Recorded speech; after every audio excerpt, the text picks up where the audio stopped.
want to kind of rearrange things here just for a moment and remind you that we are in the last phase of a series, the third message in this series, as we talk about this very small, sometimes obscure book of the Bible called Habakkuk. Just want to remind you, if this is your first time with us, or if you're watching online and you hadn't been watching before, Habakkuk was a minor prophet in the Old Testament. I've shared with you what minor prophet means. So what is a minor prophet? Let's see if you guys remember. He's little. He's what? He digs in the ground. Okay. And he's a minor. Oh, golly, that's bad. That's a bad pun. He digs in the ground. Somebody said small, but small what? Small book. Small book. Okay.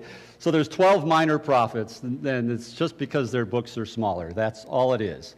So it doesn't mean he was less impactful or necessary or was diminished in God's eyes in any way, shape, or form, just the size of the book. And this is one of the smallest of the small books. It's only 3 chapters long. But in it is a story for all of us, especially right now with what we're going through in life. And so, remember, he wrote this book about 600 BC, so that's quite a long time ago. A prophet's responsibility was to convey the message of God to his people. Habakkuk is the only minor prophet who not only conveyed God's message to the people, but conveyed the people's message back to God. Basically took their complaints to him and saying, why are you doing this to us? And so he's unique in that way. And remember, the message that the people were sending back to God is, what you're going to do to us just doesn't seem fair. Remember that they had become wicked and they had been evil, and God had seen that, and he says, I'm tired of that. I'm going to do what I've done before. I'm going to correct my nation. I'm going to bring them to a point where they'll repent. And so he decides to punish them by having another nation invade them, and that's the punishment that they're going to have. And Habakkuk probably, doesn't say so, but I would imagine said, God, you're probably right. I know the history, that people have been bad. I understand why you're doing this. However, why are you sending people worse than us to punish us? That doesn't make any sense. Aren't they going to get theirs for being bad people? And God's basically saying, that's not your business, that's my business. I'll take care of them, but I'm still going to punish you. And so they kind of pushed back against God, and Habakkuk pushes back against God. And we've used during this series, and if you can see it, it'll be up on the overhead too, this kind of curve to kind of talk about life a little bit.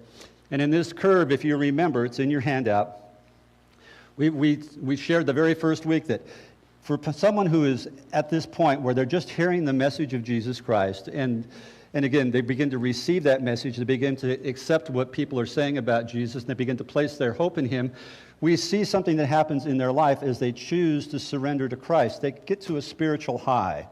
And I think anybody who has gone through this process knows exactly what I'm talking about. That time when you say yes to Jesus is a very special time. And often it seems like the whole world opens up to you and everything is great and you see God in everything that's going on.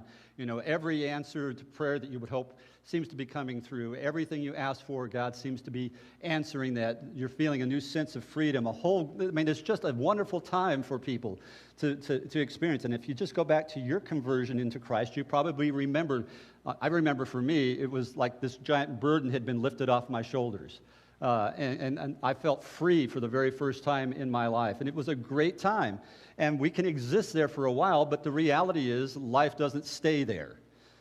Because what happens over time is things don't always go the way we hope. All of a sudden, the prayers that we're asking, God doesn't seem to be answering anymore the way we want them answered.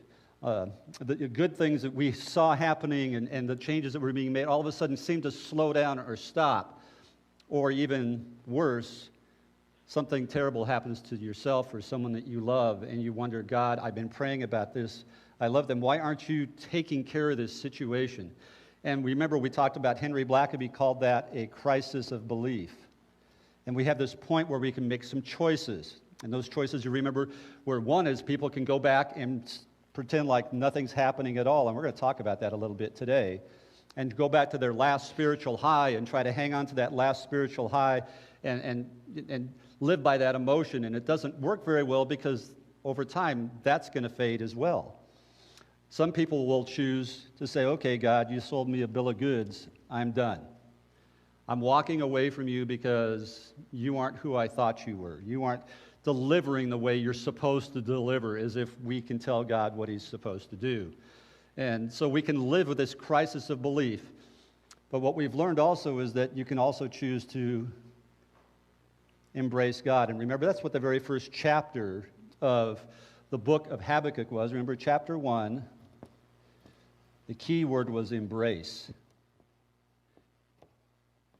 We embrace God. We can choose in this time when we're in this dip, in this valley of life, to, even though we don't understand it, even if we think it's unfair, even if we don't think God's paying attention to us, we still choose to embrace him, to hang on to him. And if you remember, the name Habakkuk means what? To embrace or to wrestle. In fact, it's okay. You can wrestle with God. Habakkuk is wrestling with God by kind of arguing with God about why are you letting this happen to us and challenging God for who it is. And God doesn't get upset about that. It's okay. God can handle our sass at times. Okay, but the reality is he chose, and we should choose to embrace, because that's what that really means, is to embrace and to hang on. Because eventually, as we learn in life, God can take us to new heights because of what we've gone through. And so chapter 1 was all about embracing. Chapter 2, if you remember, taught us an important lesson. What was the lesson of chapter 2? That when you're down here, sometimes you have to wait. You have to wait for God's answer. You have to be patient enough to give God time, because God's timing is not our timing. God will do what he wants to do in his time. We want it now. God may not even let us see it until after we've left this earth.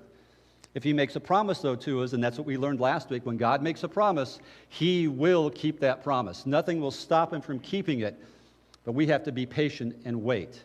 And sometimes the waiting is very difficult.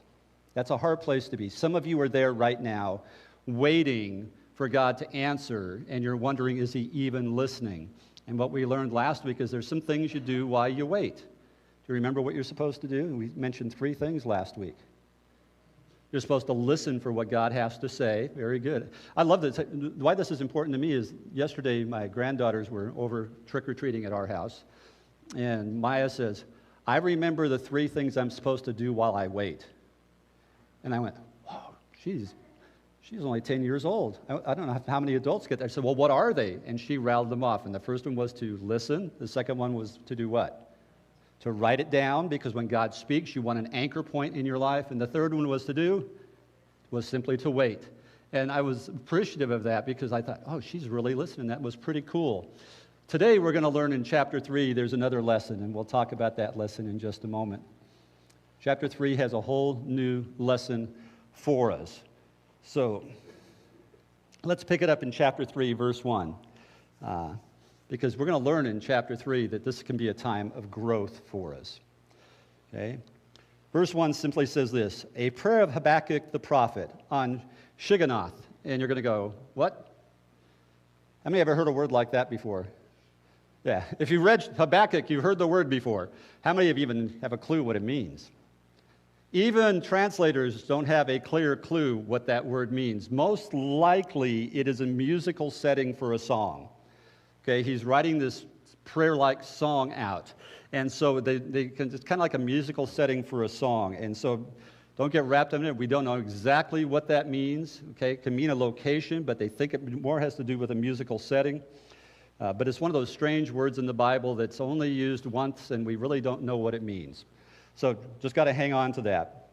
Goes on to say, though, in verse 2, Lord, and this is where he begins to push back, Lord, I have heard of your fame. I stand in awe of your deeds. O Lord, renew them in our day. In our time, make them known. In wrath, remember mercy. What is he saying here? Look what he's saying. He says, Lord, I have heard of your fame. God, I remember the things that you have done. I know what you had done in the past. I remember what you did for our people. I stand in awe of what you're capable of, God. Now, will you do us a favor and renew those things for us right now? I mean, instead of punishing us, why don't you take care of the problem that we think it needs to be taken care of in a different way than you're doing it? Can't you show us that same mercy? Can't you show us that same glory? He begins to complain and push back a little bit and says, renew them. You did it once. Why don't you do it now? And isn't that what we ask when we get down here? Oh, God, you delivered me once. Why don't you deliver me again? Why aren't you taking care of it right now? And that's the same pushback that Habakkuk is relaying to God. Renew them in our day. Do it again, God. You did it before. Do it again. And we have all had times when we've seen God doing it. We've seen him move. We've prayed and almost instantly a prayer was answered. And then we've probably all had times when he didn't jump on the horse right away and ride in and save the day. And that's what the complaint is. He's saying, God, do it again. Just do it again. Renew. Is that word renew? Means literally to renew, to revive, or to restore. God, renew us, revive us, restore us. Do what you've always done and get us out of this mess. Do that. He's basically saying, I remember when you used to do this. I just want you to do it again. So the real question for us is, because when we live there, how do we climb out? How do we climb out of that dip? How do we get out of the dip? What steps do we take to get out of the dip? Because chapter 3 is all about growth here. The opportunity for us to grow comes when we live in that dip. So what do we do first? Well, the very first thing I think you need to do is this. You need to remember what God has done. Remember, that's step one. Remember what God has done. Whatever it is, go back and look in your own past and think about what God has done. Habakkuk, if you just read the next several verses here, you'll see that. But Habakkuk, well, he's looking to the tangible things that God did in the past, the physical things that he saw God do, the way he manifested his glory through creation, and how he used nature to do things. Notice what he says in verse 3. God came from Teman, the Holy One from Mount Paran. Selah, his glory covered the heavens, and praise filled his earth. And now, what does this all mean? What's this place that he's referring to? To God's people, this had special significance. When they were, when they had left Pharaoh and his enslavement of them, and they passed through the Red Sea, remember, and God parts the Red Sea, and he lets them pass, and when his Pharaoh's army comes through, he allows them to die, and the sea covers them over. The place they went to is this place. And he's saying, remember when you rescued us and took us to this place. You took us to this place of safety. You took us to this place that you promised. Because I remember that place, God. I remember when you did that. You took us there. You took us there, and sometimes it's important for us to have these parts of our life where we remember what God has done. What we just did 10 minutes ago was a remembrance through communion. Why do we partake of communion? Why do we drink a little bit of juice and a piece of bread? Because it reminds us of what Jesus did on the cross for us. It's a remembrance. It's the same kind of remembrance that Habakkuk is pointing out. God, I remember when you allowed us to pass safely and you took us to a place of safety. I remember when you did that, God. It's like what we do when we remember through communion. He goes on to say, his splendor was like the sunrise. Rays flashed from his hands. He's all talking about who God is. Where his power was hidden. Plague went before him, and pestilence followed his steps. He stood and shook the earth. He looked and made the nations tremble. The ancient mountains crumbled, and the age-old hills collapsed. His ways are eternal. Saying, God, you have literally shook the earth and the foundations of the earth to demonstrate your glory and who you are and what you're capable of. And if you read just the next few verses on your own, you can do that. But through verse 15, he just reminds them of the things that God has done through nature, the plagues that he brought, the way that he could stop the sun even, that whole idea that God is in control of everything. God, you showed your glory before, why not now? But I remember that you did. I'm going to remember, God, those things that you have done. Why would he want us to remember? Because we need to remember God's faithfulness to us in the past. that God has kept his promises, that God has done what he said he was going to do. I mean, I have many examples in my own life, and you probably have your own examples where you've seen God's faithfulness. I can remember when we had absolutely no money to eat. None. We didn't have 2 nickels to rub together. I'm talking, we had, I think, 50 cents to our name, 2 kids to feed, and no way to get any money. And some good friends of ours invited us over their house to dinner and handed us $600. Unsolicited, without us even knowing, but God knew, and he delivered just when we needed it, enough to get us through. I remember one time when we were really struggling financially, we had this bill, an unexpected bill. It was like $273, and you go, oh, that's not a lot of money. Back when you don't have money, that's a lot of money, and it needed to be paid. And I said, God, how are we going to pay this? Literally, moments after we prayed about it, I went to the mailbox, opened the mailbox, and I got a rebate check for $273. Where did that come from? It's when God does the things that God does. You remember those things. You don't forget those kinds of things. I remember when I quit my job because they asked me to cheat our customers. And I thought, I need to get another job. And the very next day, I showed up at a friend's packing plant and got a job, and I wasn't even looking for it. How does that happen? Because God is faithful. When he says he'll take care of you, he will take care of you. He doesn't lie about those things. My wife and I were looking at our roof just a couple of months ago saying, we need to get this thing replaced. You know, that's like a $10,000 bill. And I'm going, I don't want to spend 10 grand. I don't have 10 grand to spend on my roof. I got a knock on the door just a month and a half ago. The guy says, can I look at your roof? I said, yeah, if you want to. He says, well, I think I can get it replaced for nothing. I said, well, it happened once here at our church. We know what that's like. I said, go ahead and look. Sure enough, a week later, Safeco Insurance says, we're going to replace your roof for $500 to you. How does that happen? I didn't ask for the man to knock on my door. I never even thought of contacting my insurance company because of potential damage to my roof from a storm, but God sent someone and took care of it. And really, the most significant thing he did in my life is that he knew I needed a woman who would honor God with her life, who would be devoted as a wife and as a mother, and he put my wife, Dory, in my path. He did it. I wasn't even a Christian at the time, but I was looking for a woman, and there she was. And little did I know that it would transform my life because of that relationship with her. God has done, look in your own lives. I mean, it doesn't have to be miraculous. Sometimes we want to make God do something miraculous, show a miracle to me. It doesn't have to be miraculous. It could be words spoken to you at just the right time that you needed to hear that makes a difference in your life. Someone just says something to you. You hear something in a message.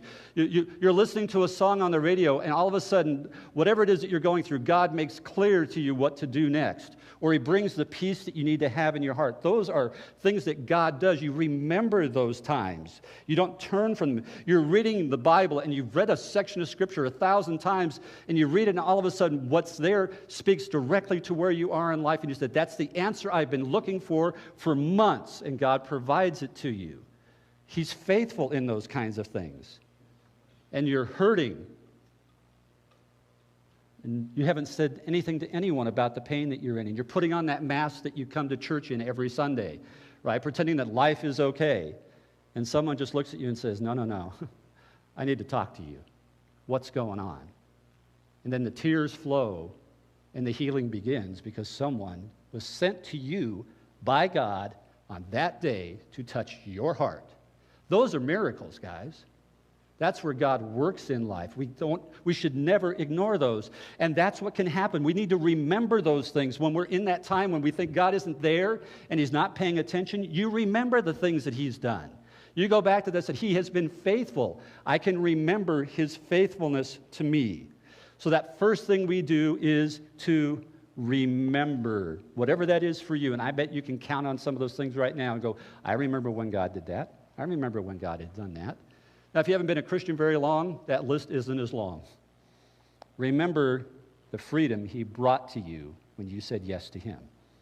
Remember that. The second thing is to accept.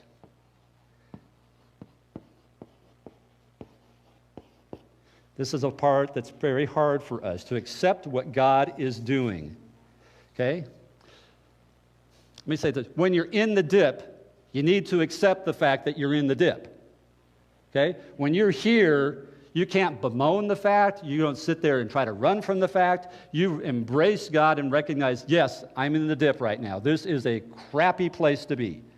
I don't like it. I'm not happy with it. I don't want to exist here, but I am here. But too many people I've seen deny the reality of what they're in. They kind of pretend like it's not really happening. You know, now we can pray for a miracle, and you should ask for God's intervention when you're there, but the first thing you need to do is accept that you're there, because that's where you're at. You can't be what I would call a HITS Christian, H-I-T-S. You probably haven't heard that acronym before, have you? A HITS Christian, a head in the sand Christian, okay, where you just place your head in the sand and pretend like nothing's going on. I mean, we see that all the time. Your health is not good. The doctor says you need to do something about it, and what do? You put your head in the sand and ignore him, right? Oh, it's going to be okay. Okay? I'm healthier than others. Whatever excuse you give yourself, you stick your head in the sand and you don't accept the reality of where you're at. Your marriage is struggling and your spouse comes to you and says, we need to get some help. And they go, oh no, everything's going to work itself out okay. You stick your head in the sand and don't do anything about it. All the time. New house. We can make this head in the sand, and you get to something that you should never have even thought of in the first place. We do that because we deny this. We deny our finances are struggling. We deny our health is struggling. We deny our marriage is struggling, and we pretend like it's not even happening, and we stick our head in the sand. Instead of doing what we should do, we need to accept it. We need to go, yep, that's where we're at. That's where life is right now. I don't like it, but that's the reality of it. I need to accept it. I'm remembering what God has done in the past, and I'm accepting where I am right now. Paul was a perfect example of this. I've learned to be content in all things, he said. I accept where I'm at no matter what. Okay? Why? Because I know what God has done in the past. I can accept where I'm at because God is with me. He understood that principle, and he teaches it to us all the time. It's too often when the storm is coming, some Christians don't prepare. They just stick their head in the sand. And maybe what God is saying to some of you who've been doing that today is pull your head out. Okay? Pull it out. Take a look around. It's okay to be in the dip. This is where you're at. Okay? Because great things can happen when you're in the dip if you let them. Notice how he refers to how he feels about this moment. I heard, and my heart pounded. Lips quivered at the sound. Decay crept into my bones, and my legs trembled. When he realized, get the physical state. You have felt like this. When we have something unexpectedly hit us, we feel like this. And he has come to the realization that God is going to do exactly what God said he's going to do. And look what happens. I heard, and my heart pounded. His heart is thumping like this. You ever had that moment when you realize you're really in the dip and you accept the fact that you're in the dip and your heart just starts to beat? The adrenaline starts to go and you start to hurt. You go, man, this is overwhelming to me. Your lips, they quiver. You can't even speak. Your legs are like jelly because it's overwhelming you. And he says, this is exactly where he was. God, I accept it. I'm there. I get it. And I'm trembling because of it. He doesn't like it, but he accepts that he's there. And he's realizing exactly what God said he's going to do. And this is overwhelming him. But realize you trust even when you feel overwhelmed. You trust even when your body is shaken. You trust even when you feel like I can't stand because of what I'm going through. You accept it. And once you accept it, you trust God with the next step. You trust him. You trust what God will do. Here he is shaken to the core. But notice what he says. Yet, even though I'm shaken to the core, yet I will do what? What's it say? Oh, he hasn't brought it up there on the overhead yet. We'll get it there. Can we bring the next verse up? Up. Okay, well, you can look in your own handout then. Yet I will wait, what? Patiently. Yet I will wait patiently for the day of calamity to come on the nation invading us. Even though I don't like it, I accept it. God, I know what you've done. I accept what you're going to do. And now I trust. And I'm going to do what? I'm going to wait patiently for the day of calamity to come on the nation invading us. I know, God, your justice will come. I know your justice will come.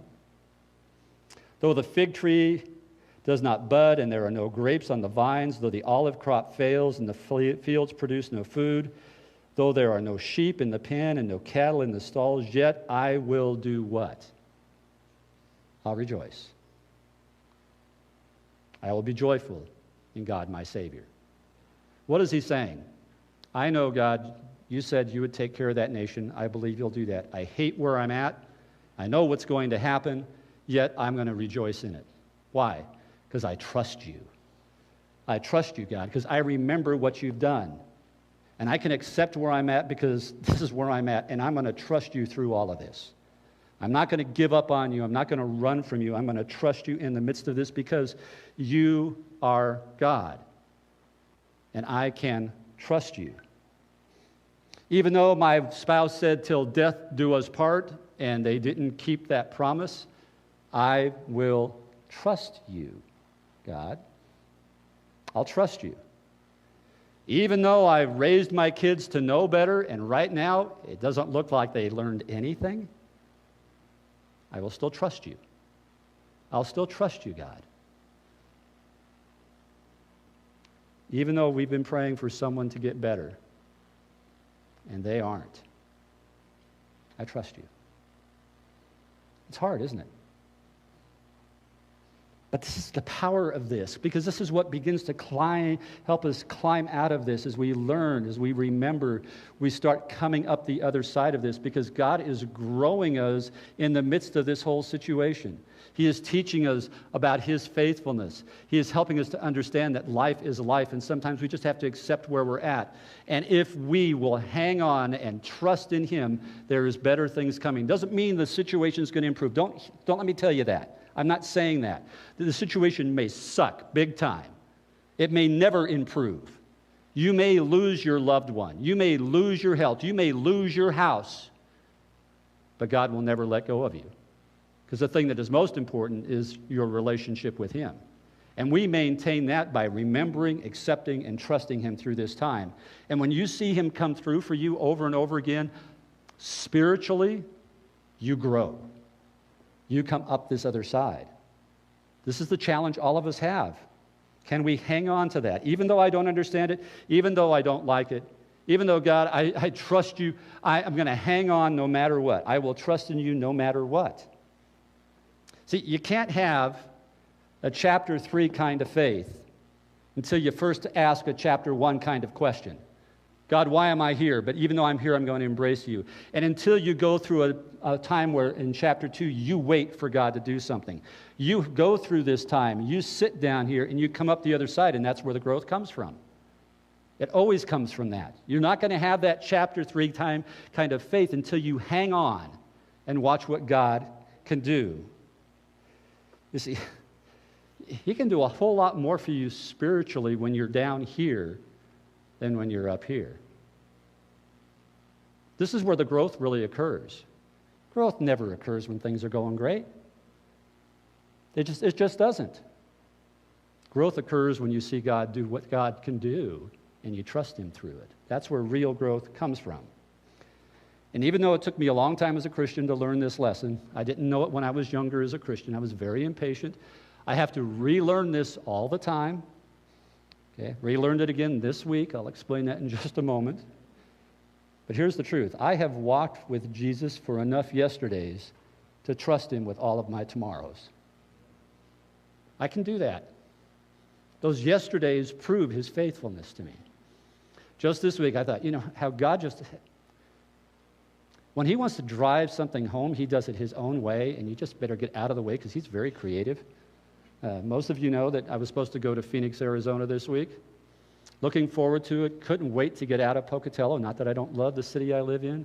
I just wanted to get away from all the garbage that we've all had to go through. And some of you know what that's like. It would be nice just to take a break. And for 2 months, I've been anticipating taking a break, going to a pastor's retreat with my wife and enjoying some time just decompressing and letting God speak to my heart. We were supposed to fly out Tuesday morning, and Monday night in Salt Lake City, my wife got sick. And with symptoms that would not allow her to travel. Nor would I want her to travel and get stuck in Phoenix, Arizona and find out she was COVID positive and not be able to bring her home. So we canceled our flight, and we came back home. I probably shouldn't use this word, but I will. I was pissed at God. I was. Thought, how dare you take this opportunity away from me? I've been looking forward to it. You set it up. I didn't ask for it. People invited me. I didn't seek this out.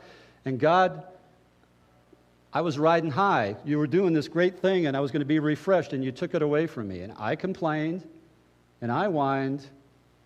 And then I looked at my wife, and she has this really good way of putting me straight. And God reminded me that I was sitting here in a dip. And the way I grow is to accept where I'm at. And I had to accept that. This might sound minor to you, but this is a life lesson. God was just driving in my heart. And as soon as I accepted the fact that we weren't going, I was able to then minister to my wife and take care of her while she was sick, and she's doing much better. It was just a common cold, nothing bad, okay? But I, again, learned about God's faithfulness and that there's always a reason for everything. I shared it with the elders this morning, and Stan reminded us of the fact that we don't see what God's keeping us from in those situations. You never know. We could have had he could have seen an accident coming in Phoenix, Arizona that would have taken our lives and said, nope, it's not time for that. You're not going. We don't know any of those things because they don't happen because something else happened. But we trust God no matter what. We remember his faithfulness and that he has always done the right thing for us. We accept where we're at, and we hang on tight and trust him.